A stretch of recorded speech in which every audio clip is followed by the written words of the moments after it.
Hello class, welcome back to part 2 of budgeting. Before we get started with budgeting, that's 9.3 part 2, I want to show you something that I think would be helpful for you in this part of the unit. We're going to be looking at our interactive notebook and some other sites or other web pages at the same time. We talked about this the other day, but here on our Schoology page, you can find tips on how to do a split screen. Most of you are using a Chromebook, so you would click on this tip. I'm using a Mac, so I'm going to use this one. And I'll try to model the split screen here as I'm talking through what to do on the next few slides, so that you can better see how it works and the advantage of having a dual screen as opposed to flipping back and forth between pages. Hello class, we're going to look at creating a budget. This is 9.3 part 2. We're going to use all the purple slides. There's going to be some slides below the purple ones, but we're going to do the purple ones today. The budget that we're going to create is a salary-based budget. The last few days we've talked about gross and net salary. This part of my split screen comes from the next page, and you'll see why we wanted to use a split screen in a second. There are multiple steps, so we're going to be going back and forth between what's on our interactive notebook and some calculations or some web searching on the right side of my screen. This is going to take us a few days to finalize our budget, so just hold tight. Ms. Hoffman and I have broken this down into some manageable steps. Fast fact, only 41% of Americans say they use a budget. Let's look at the second page. First of all, you're going to open up a budget spreadsheet. So this right here, what I did was I clicked on the link and I copied it into my split screen using the split screen video that Ms. Hoffman created. She taught me how to do a split screen. So I have the second page right here, and in a second I'm going to pull up the third page. There's an example here on what we want you to do. But if I go to the next page, there we go.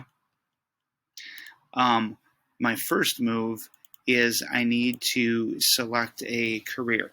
And that by selecting that career, that's going to help me select a dollar amount that career makes over the course of a year. We're going to convert it into a gross amount and a monthly amount. So I'm going to use my split screen here again. I'm going to open up a new tab, and I'm going to take this move, and I'm going to copy this clip, open in a new tab,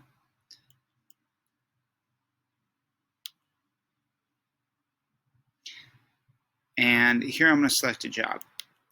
So the first thing you can do is to select a career category. I think that's easier than going through the 900 and some careers if you can find a career category that interests you.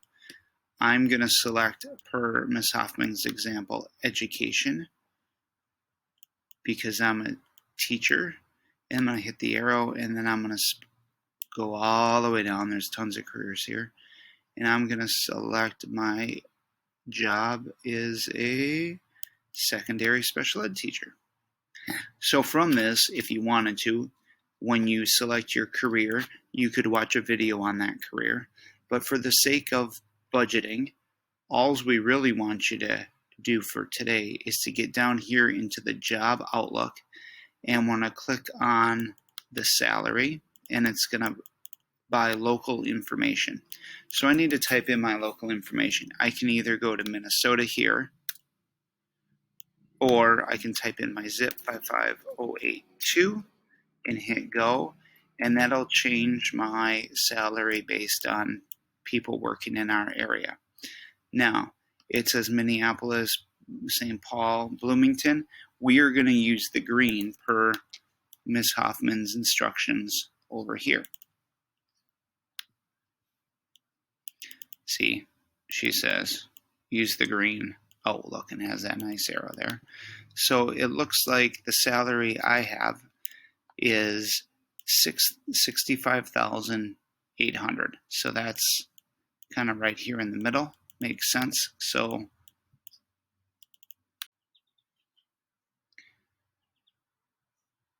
I would put that 65,000 right up, that was right up here, over here into annual gross wages. Now remember, I got to that by clicking the tab, back here. That's why I think split screen is going to help you out a lot today. So I'm going to put in my wage, 65,800. Now the next step, it says,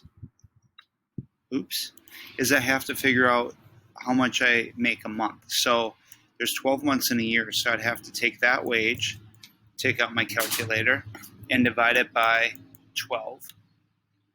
And I'd enter that right here under my gross wages. Then I have to figure out what I make net. Remember, gross is before taxes and insurance and savings and other things are retirement savings are deducted, and then we need to find our net. So we need to go to a different website to help us calculate the net.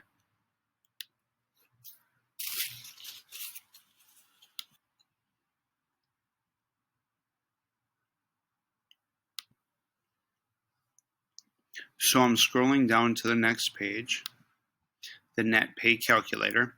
I click on this tab, or I right click on this tab. I right click on the link and say copy link address, and then I paste it over here. It'll take a second before this stuff pops up, but now I'm going to enter some information. Ms. Hoffman right here says what information, and it kind of explains what it is. That's why I think, again, it's helpful to have this on the left. Check date. Today is the 23rd. I'm living in the state of Minnesota. My gross pay, I believe, was 65,800 in the page before. Method, per pay period. Per pay period. This says gross pay YTP 0. All right. Frequency monthly.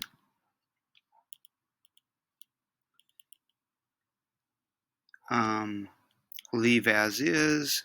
Then the 2020 W-2. Here we're supposed to say yes. Federal filing status, single. Leave all the others as is. Scroll down to the blue calculator bar. All right, scrolling, calculate. If it doesn't take you to the top, you're going to scroll up to the top after you hit calculate. And right here it says that was the gross pay I entered.